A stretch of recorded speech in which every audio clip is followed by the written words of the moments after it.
On pensait que, puisque la Russie avançait à ce rythme lent et méthodique depuis 4 ans et demi, elle pourrait continuer encore 4 ans et demi si nécessaire. Que cette guerre pourrait s'éterniser indéfiniment, que cela prendrait des années. Mais maintenant que tout commence à se déliter, et c'est en partie dû au problème aggravé des munitions que les États-Unis ne sont plus en mesure de fournir, ni l'Occident à cause de ce qui se passe au Moyen-Orient. Comme nous l'avons couvert toute la semaine dernière, et même depuis un certain temps, l'Ukraine devait mener, enfin pas en gros, exactement, comme Zelensky l'a lui-même précisé, une campagne de 40 jours qui devait ramener la Russie à la table des négociations, aux conditions voulues par l'Ukraine.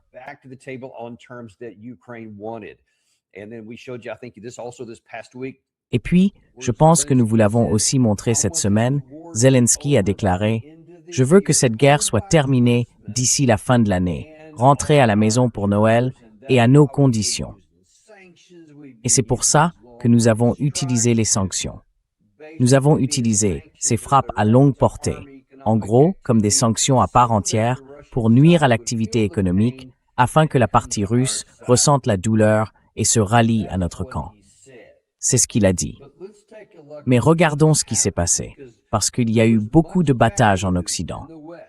Les médias n'ont cessé de répéter que le vent avait tourné contre la Russie, que désormais, le camp ukrainien, avec ses frappes à longue portée, qu'il s'agisse de drones ou de missiles, frappait toutes ces raffineries de pétrole, un grand nombre d'entre elles à travers le pays. Ces énormes nuages de fumée que nous avons vus partout, tout les dégâts que nous prédisons instead.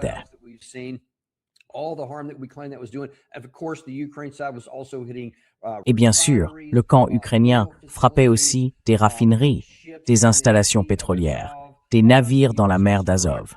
Il y a même eu des frappes sur des plages, des attaques terroristes qui se poursuivaient, des assassinats. Tout cela, l'Occident l'a présenté comme la preuve que la guerre tournait en faveur de l'Ukraine et qu'elle prenait l'ascendant. C'était en tout cas l'objectif dans la perception du public. Mais comme nous le disons toujours, dans le cas de ces attaques en mer d'Azov, un nombre réellement important de navires marchands russes ont été visés et touchés par le camp ukrainien. C'est indéniable. Mais chaque fois que l'Ukraine fait quelque chose, qu'il s'agisse de frapper des sites comme les White Berries, que vous voyez là, des navires en mer, des capacités de stockage de carburant ou des centrales de production d'électricité, la Russie répond toujours de la même manière. Et c'est le cas ici.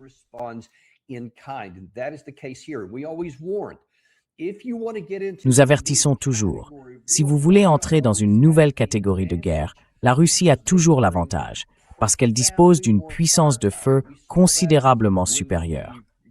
On l'a vu quand les Ukrainiens ont étendu le conflit à la mer d'Azov. Les Russes l'ont étendu à la mer Noire et ont de fait fermé les ports de Mykolaïv et d'Odessa.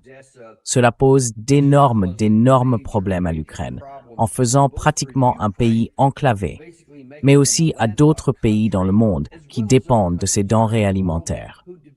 Mais, comme dans toutes ces situations, quand vous commencez à frapper des usines russes qui touchent leur économie et non leur armée, parce qu'il s'agissait d'installations distinctes, mieux protégées, et donc elles n'ont pas été touchées.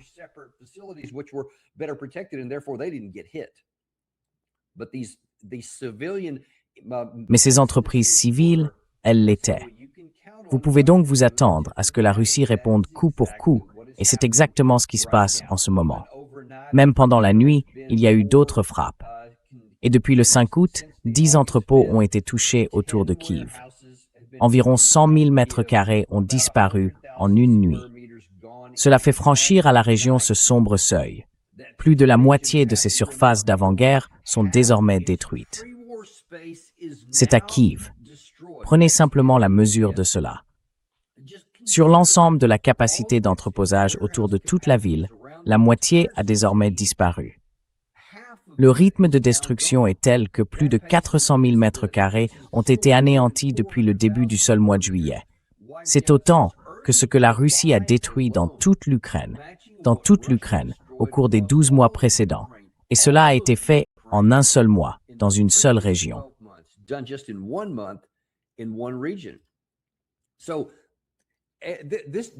Voilà donc l'absurdité de cette idée, selon laquelle on va faire souffrir la Russie en élargissant les frappes à de nouvelles zones loin de la ligne de front.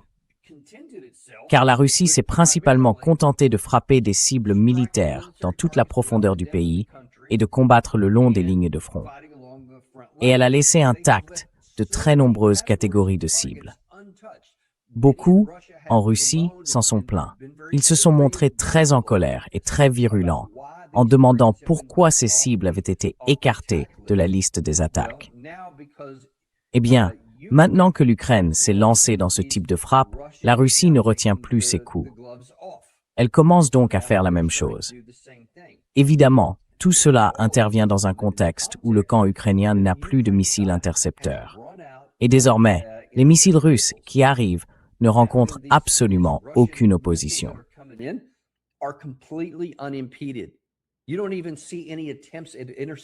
On ne voit même aucune tentative d'interception, parce qu'il n'y en a pas.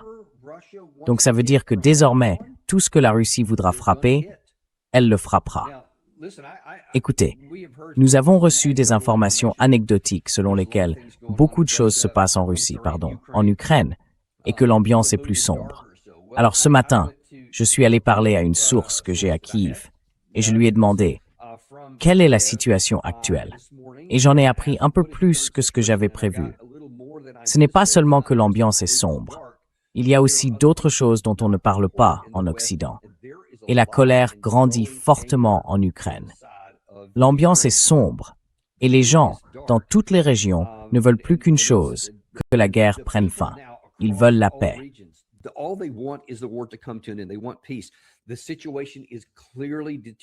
La situation se détériore clairement sur l'ensemble de la ligne de front, sur le front stratégique, et jusque dans les profondeurs du pays. Et maintenant, sans missiles intercepteurs, ils ne peuvent rien faire pour les intercepter. Elle a dit que certaines régions, en fait, la plupart des régions, d'Ukraine n'ont littéralement aucune protection. Évidemment, si les stocks s'épuisent dans la capitale, qui a toujours été la priorité, vous pouvez imaginer que dans les autres régions, il n'y en a pas du tout. Et je crois que 8 à 10 régions, quelque chose comme ça, disposaient d'une protection limitée.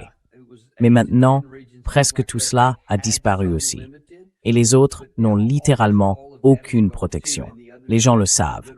Et surtout, quand la Russie tire ses bombes planantes, il n'existe aucune défense contre cela.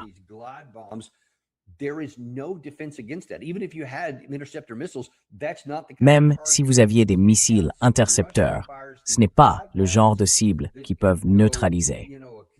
Donc, quand la Russie lance ses bombes planantes, qui peuvent parcourir une distance considérable depuis leur point de largage, l'Ukraine ne peut rien faire.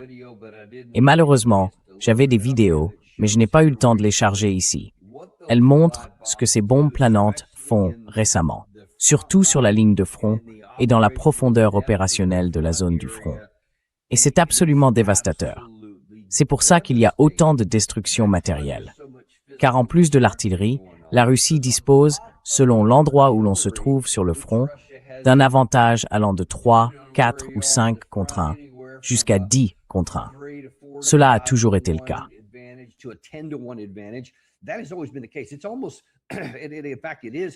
C'est presque... En fait, c'est relégué au second plan, parce que c'est un peu une vieille nouvelle. L'artillerie, je veux dire, tout le monde veut parler des drones en ce moment. Et les drones arrivent, bien sûr, et ils sont d'une importance vitale. Mais les forces sont à peu près à parité, selon les jours. La balance peut pencher d'un côté ou de l'autre, mais pas pour l'artillerie. Cette puissance de destruction et les bombes planantes, tout cela joue en faveur de la Russie. En fait, pour l'artillerie, c'est de 3 contre 1 à 10 contre 1, selon l'endroit où vous vous trouvez. Pour les bombes planantes, c'est 100 à 0. L'Ukraine n'a même pas cette capacité. Sa défense aérienne ne peut pas atteindre assez loin à l'intérieur de la Russie. Donc, les avions de chasse russes qui tirent ces armes sont intouchables.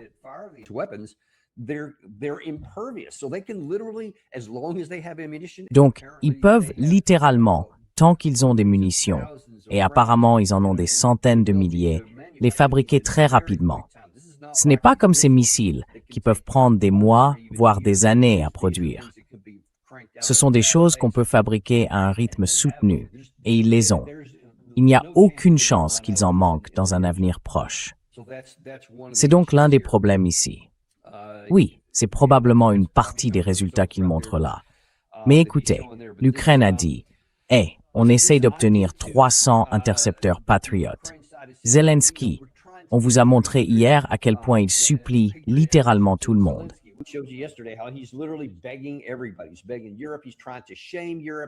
Il supplie l'Europe. Il essaie de faire honte à l'Europe. Il essaie de faire honte aux États-Unis pour qu'ils fournissent davantage de ces missiles intercepteurs Patriot. Mais ça ne changera rien. Et laissez-moi vous donner un exemple. Ça vient d'Arabie Saoudite. Ils ont tiré environ 2400 missiles intercepteurs PAC-3 au cours des 44 premiers jours de la guerre. 44 jours. Et ils en ont utilisé 2400. Donc, si Zelensky en obtenait 300, s'il les obtenait, qu'est-ce que ça va faire? Ça vous donnerait peut-être la possibilité d'en intercepter quelques-uns pendant une semaine. Peut-être même pas, parce que, comme vous le savez, il faut tirer plus d'un intercepteur par missile entrant. Et ensuite, il n'y en aura plus.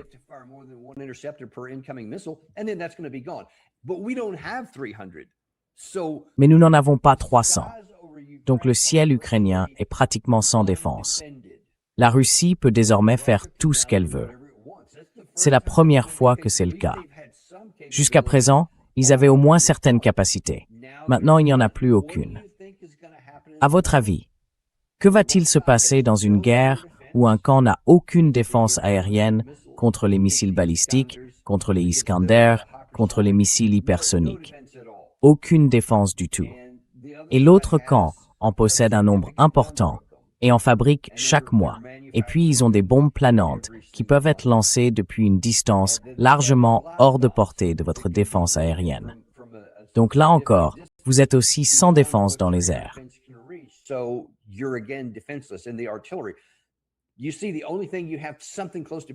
Vous voyez, le seul domaine où vous avez quelque chose qui approche de la parité, ce sont les drones. Et ce n'est pas suffisant. Donc la situation empire de plus en plus. Et les Ukrainiens le reconnaissent. C'est comme ça que j'en ai parlé. L'une des choses que cette source a dites et qui met particulièrement en colère beaucoup de gens du côté ukrainien, c'est qu'ils avaient reconnu à l'avance que cette idée de processus de 40 jours que Zelensky allait lancer était vouée à l'échec dès le départ. Et si vous ne le savez pas, laissez-moi revenir en arrière et vous montrer. C'est tiré de... Voyons, je ne me rappelle plus. Je crois que c'est une explication du Guardian. C'était le 16 juillet. Donc cela faisait environ 3 semaines que cette campagne de 40 jours avait commencé.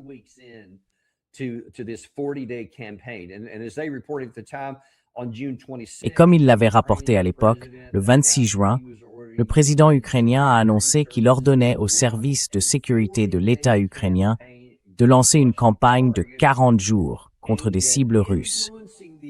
L'objectif était d'influencer l'État agresseur afin de le contraindre à mettre fin à la guerre. Depuis, Kiev a fortement intensifié ses attaques contre la Russie dans le cadre d'une série d'opérations qui se chevauchent.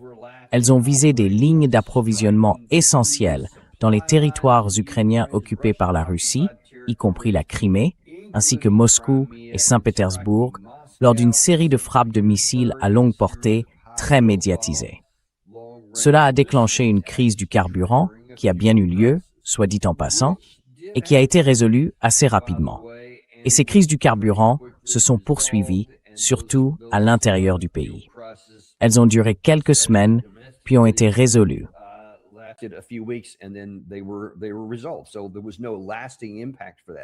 Il n'y a donc pas eu d'impact durable de tout cela. Comme nous vous l'avons montré, cela incluait aussi des assassinats. Le gendre d'un chef des forces aérospatiales russes a été tué à Moscou par une bombe placée dans une voiture. Le développeur russe de drones FPV, un civil, a été attaqué à Yekaterinbourg, en Russie. Toutes ces choses ont continué. Et puis au fait, quand on parle de ces campagnes d'assassinat, il est important de le comprendre. Parce que la Russie, elle, le comprend.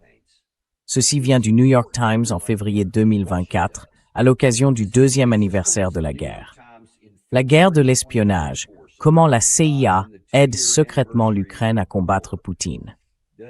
C'est important. Nous devons comprendre comment nous sommes impliqués là-dedans, malgré les affirmations selon lesquelles nous ne le sommes pas.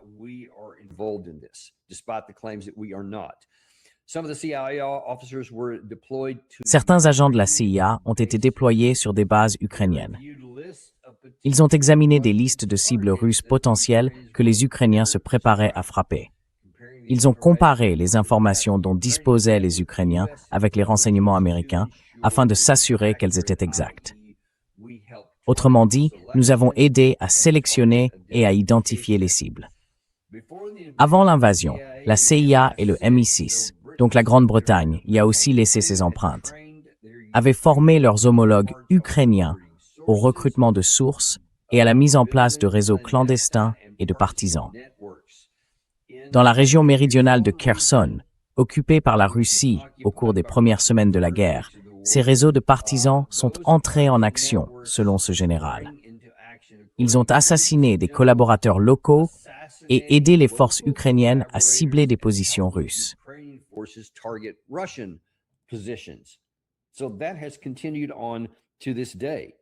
Cela a donc continué jusqu'à aujourd'hui. Mais là, on essaye l'absurde. L'idée qu'on puisse lancer une campagne de 40 jours dans la 4e année, en réalité la 5e année de la guerre, après 4 ans, et qu'avec le déséquilibre de force que j'ai décrit, depuis une position de faiblesse, on pense pouvoir frapper plus profondément en Russie, et que cela va changer la dynamique, c'était insensé. Il n'y a pas de façon plus gentille de le dire. Maintenant, c'est une chose de dire « Hey, c'est Zelensky, il est fou, on le voit bien ».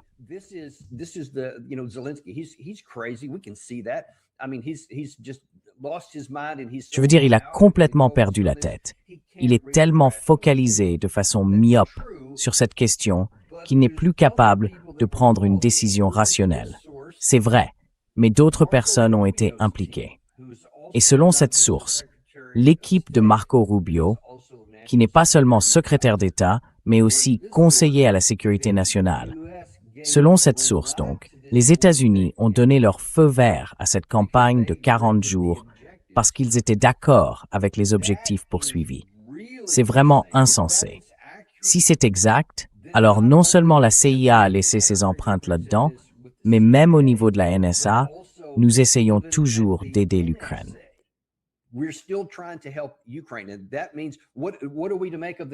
Et qu'est-ce qu'on est censé penser de la cible sur la plage que nous vous avons montrée plus tôt cette semaine, où un drone ukrainien a fait exploser des enfants? Ou de cette attaque contre Starobilsk, où un dortoir universitaire a été touché et où un tas d'enfants ont été tués? Qu'est-ce qu'on est censé en penser? Est-ce qu'on a facilité ça aussi? Et quel esprit tordu, quelle personne folle pense que ces frappes vont amener la Russie à se dire « Oh mince, je suis vraiment désolé. Bon sang, si seulement on avait su que c'était ça, le prix de la guerre, jamais on n'aurait fait ça. On aurait reculé, c'est sûr. » Alors oui, qu'est-ce que tu veux, Zelensky? Voilà les clés. Enfin, allez.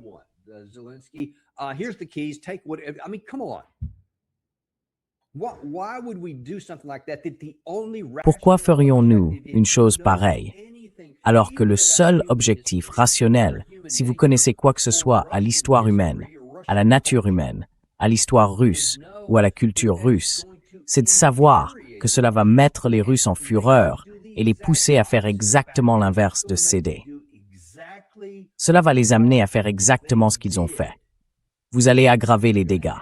Vous allez entrer dans de nouvelles catégories que vous aviez jusqu'alors évitées et vous allez causer davantage de dommages du côté ukrainien. Ajoutez à cela le fait que le port d'Odessa a été de fait fermé et les ports en eau profonde de Mykolaïv ont eux aussi été en gros mis hors service.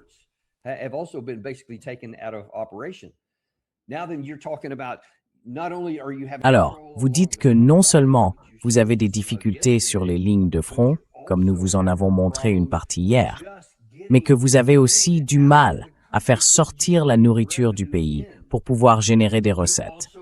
Vous ne pouvez pas non plus faire entrer des marchandises depuis l'extérieur.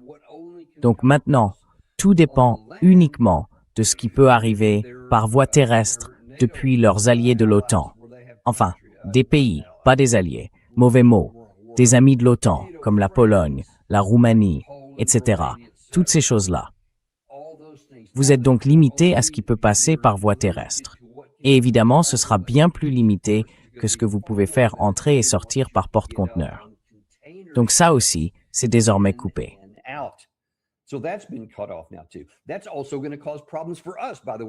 Cela va aussi nous poser des problèmes d'ailleurs, parce que l'Ukraine, avant la guerre, était connue comme le grenier de l'Europe, et même de certaines régions du monde, parce qu'elle produisait énormément de céréales et les exportait.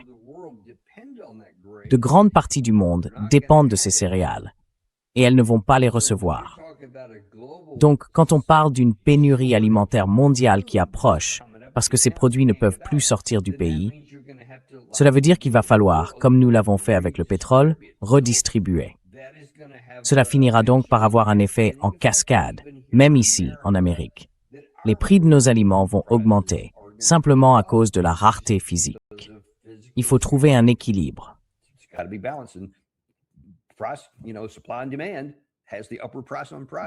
L'offre et la demande prennent le dessus sur les prix, et on va le voir. Et puis, certaines autres villes autour de la ligne de front sont, selon leurs propres mots, en train d'être rayées de la carte. Tout ça parce que Volodymyr Zelensky, les dirigeants européens et les responsables américains refusent de reconnaître la réalité. Ce qui se passe est tout simplement terrible. Et écoutez, laissez-moi vous montrer un peu comment tout cela est facilité. J'ai parlé de l'ancien secrétaire général de l'OTAN, Jens Stoltenberg. Eh bien, une vidéo a été publiée aujourd'hui dans laquelle il veut un peu réécrire l'histoire et, une fois de plus, tenter de convaincre les publics occidentaux de croire quelque chose qui n'est pas vrai, afin qu'ils continuent à soutenir la folie.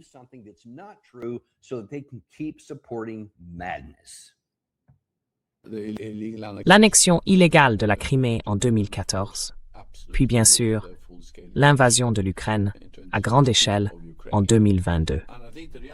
Et je pense que la réalité, c'est que la Russie a envahi l'Ukraine parce qu'elle voulait la contrôler. Et je ne pense pas que nous puissions faire changer d'avis le président Poutine. Son ambition reste de contrôler l'Ukraine tout entière. Mais je pense que nous pouvons changer son calcul en rendant cela si coûteux que le prix qu'il devra payer pour atteindre cet objectif, contrôler l'Ukraine, devienne trop élevé. Et la seule façon de changer son calcul, c'est de fournir un soutien militaire à l'Ukraine. Vous plaisantez ou quoi?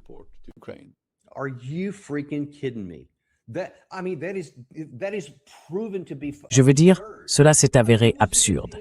C'était absurde au premier abord, même sans examiner le moindre effort. D'accord, inversez le miroir. Maintenant, c'est l'Occident qui souffre de cette longue guerre, et ce sont ces fichus Russes qui nous frappent et qui disent « Très bien, on va tellement accroître votre souffrance que vous finirez par céder et abandonner. » Est-ce que ça a déjà marché? Demandez à Adolf Hitler si ça a marché, parce que ça n'a pas marché contre nous.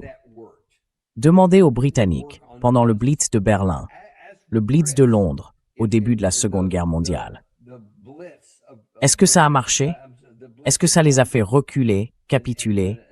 Est-ce que la première défaite des États-Unis à Catherine Pass leur a fait dire « Oh là là, nous ne sommes pas très bons, j'imagine qu'on devrait demander la paix ?» Bien sûr que non. Ça les a poussés à retrousser leurs manches et à dire « Non, nous allons nous battre plus durement. » Nous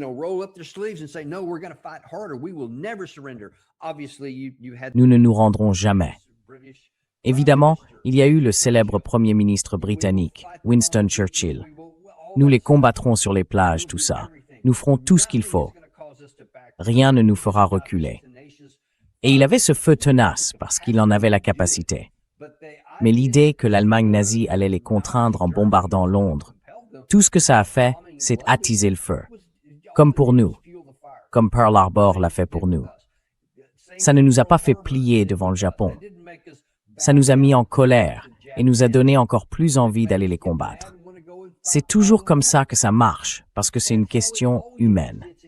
Mais particulièrement avec les Russes, ils ont une longue histoire, je parle de siècles, où quand l'Occident surtout commence à faire des choses à la Russie, il ne recule jamais.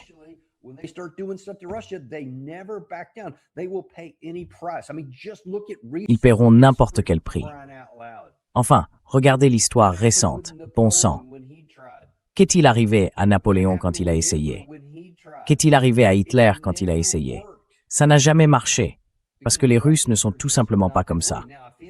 Et si quelqu'un se dit « Ah oui, mais la guerre froide, ça a marché », non, c'était pas une guerre.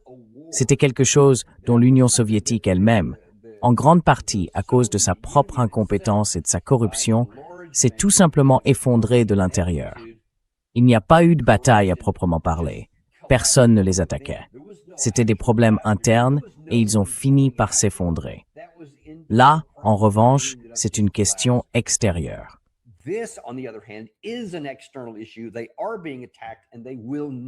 Ils sont attaqués et ils ne céderont jamais comme ça. Ça aussi, c'est tout simplement un fait.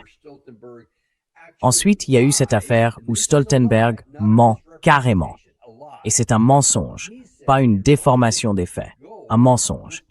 Il a dit que l'objectif de la Russie était de contrôler toute l'Ukraine et que c'est ce qu'ils font parce qu'ils veulent contrôler toute l'Ukraine.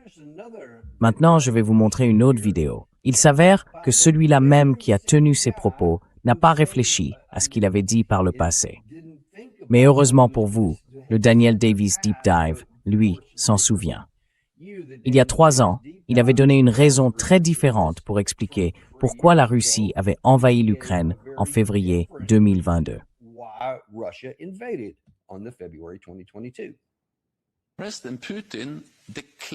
Le président Poutine l'a déclaré à l'automne 2021. Il a même envoyé un projet de traité qu'il voulait faire signer à l'OTAN, afin que l'Alliance promette de ne plus s'élargir. C'est ce qu'il nous a envoyé, et c'était une condition préalable pour ne pas envahir l'Ukraine. Évidemment, nous ne l'avons pas signé.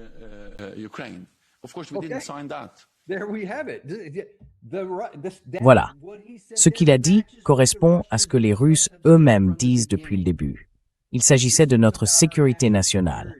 Et si vous rapprochez une alliance militaire de nos frontières, en Ukraine, surtout en Ukraine, mais aussi en Ukraine et en Géorgie, ils disent que c'est une menace existentielle. Nous ne resterons pas silencieux face à ça. Et si vous la rapprochez jusque-là, il y aura la guerre. Poutine l'a dit à Biden en juin 2021. Il l'a dit à Stoltenberg à l'automne 2021.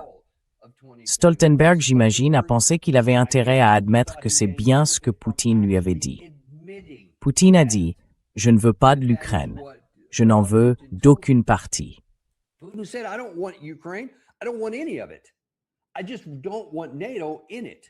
Je ne veux simplement pas de l'OTAN là-dedans. Ils se contentent d'avoir leurs frères ethniques, les russophones et les Russes de souche, dans l'est de l'Ukraine. Ils voulaient qu'ils soient protégés. Donc c'était aussi un enjeu. Et quand le camp ukrainien, qui menait déjà une guerre civile depuis 8 ans avant tout ça, malgré tout, c'était pas suffisant pour que la Russie intervienne ouvertement, en dehors du soutien qu'elle apportait aux rebelles russes. Mais elle n'était jamais entrée pour les rejoindre, et ne l'aurait jamais fait s'il n'y avait pas eu une volonté de l'OTAN d'y entrer. Et Stoltenberg a dit « Oui, nous n'allons pas le faire. »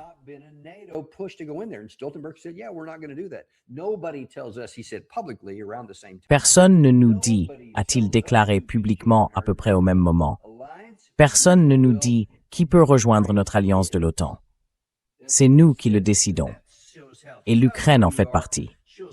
C'est ce qu'il a dit, parce que ça montre à quel point nous sommes durs et à quel point nous avons été stupides. Mais cela souligne tous les problèmes que vous avez ici et pourquoi nous nous trouvons dans cette mauvaise situation. Je vais vous en montrer quelques-uns pour mettre cela en évidence. Voici Julia Mandel. Désolé, ce n'est pas la bonne. Ce n'est pas Julia Mandel. Laissez-moi revenir à vous. Bon, je vais commencer par celle-ci quand même. Voici l'ancienne membre du Congrès, Marjorie Taylor Greene. Elle dit que les États-Unis et les pays de l'OTAN ont en gros financé et mené une guerre par procuration contre la Russie en Ukraine.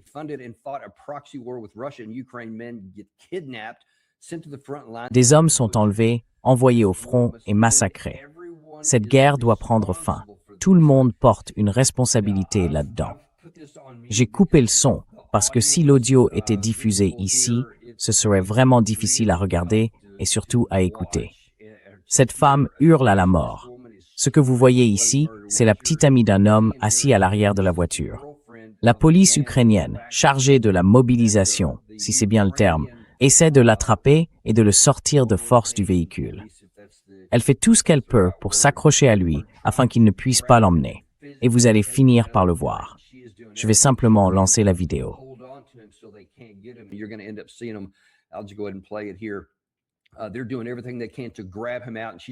Ils font tout ce qu'ils peuvent pour l'arracher de là, et elle essaie de le protéger parce qu'elle est terrifiée, parce que c'est pratiquement une condamnation à mort. Vous allez voir, dans une minute, qu'ils vont finir par arriver avec du gaz poivré ou quelque chose comme ça, lui en mettre au visage, et c'est finalement ce qui va leur permettre de les écarter. C'est tout simplement terrifiant à regarder. Voilà, ça se produit juste là. Et même à ce moment-là, ils essaient encore de résister. Et c'est brutal et très très difficile à regarder. Voilà ce que c'est. Voilà ce qu'ils font à leur propre peuple. Les amis.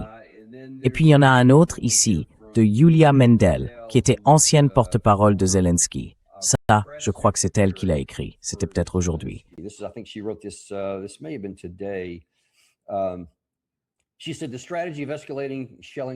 Elle a déclaré que la stratégie consistant à intensifier les bombardements contre la Russie, tout en ignorant à quel point la population civile et les infrastructures ukrainiennes restaient sans protection dans la 5e année de la guerre, était si superficielle et inhumaine qu'il est difficile d'imaginer que qui que ce soit ait pu la soutenir. Et pourtant, nous en sommes là. La crise humanitaire en Ukraine s'aggrave. Des entrepôts de produits alimentaires et de biens de première nécessité sont bombardés par la Russie. Les infrastructures énergétiques sont progressivement détruites. Le nombre de morts augmente.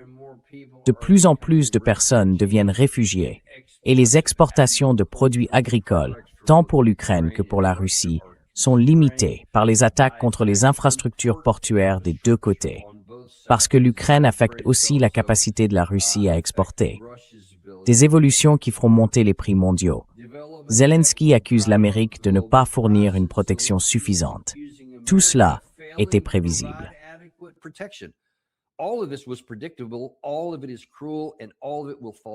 Tout cela est cruel, et tout cela frappera le plus durement les gens ordinaires, en particulier la population ukrainienne. Pendant ce temps, la Russie s'adapte et tire profit de la crise au Moyen-Orient. Le manque de connaissances sur les deux pays, combiné au manque de foi en Dieu, a conduit à cette situation dramatique. C'est ainsi que les nations meurent. C'est, je pense, la vérité la plus lucide que l'on puisse tirer de tout cela. Nous assistons à la mort d'une nation, dans une guerre qui n'aurait jamais dû commencer. Et il y avait une porte de sortie, selon le secrétaire général de l'OTAN, Jens Stoltenberg. Ne pas faire entrer l'Ukraine. Ne dites pas que c'est de la propagande. Il l'aurait fait. Non, il ne l'aurait pas fait. Il ne voulait pas le faire. Ils l'ont signalé à la fois au président Biden et à Jens Stoltenberg. Tous les deux ont dit non.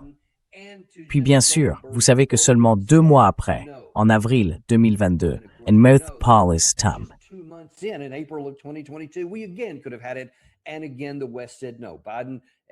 Et encore une fois, l'Occident a dit non. Biden, Boris Johnson et quelques autres ont dissuadé Zelensky de conclure un accord qu'il avait déjà presque accepté. Et nous en sommes là aujourd'hui. À présent, le pays est au bord de la mort. Ils n'ont plus de défense aérienne. Nous n'avons plus de missiles à leur donner et de toute façon, ils n'étaient pas très efficaces. Mais maintenant, c'est complètement coupé. Leurs ports sont coupés, leurs installations sont coupées. Et quand on commence à frapper tout ça à l'arrière et que votre camp ne peut rien faire pour l'arrêter, cela va avoir un effet sur les lignes de front. Et je pense que les chances augmentent fortement de voir enfin une percée sur le front de l'Est.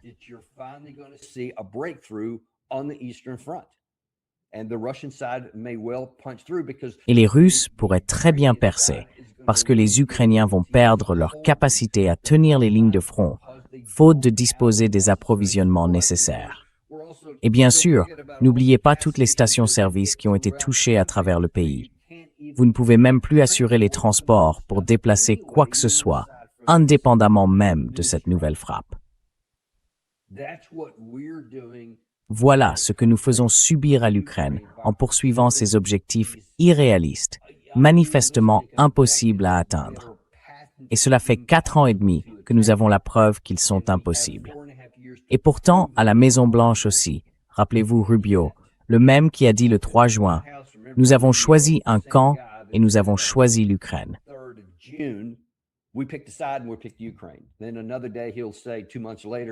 Puis, un autre jour, 2 mois plus tard, il dira, « Vous savez, on essaie juste de trouver un moyen d'en finir. » Résultat, plus personne ne le croit.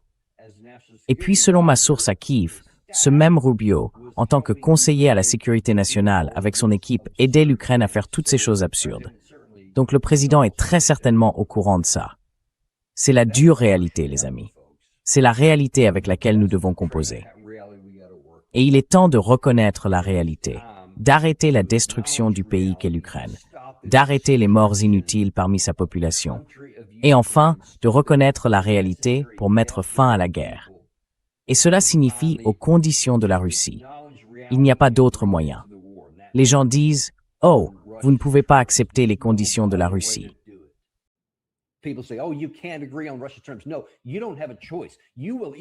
Non, vous n'avez pas le choix.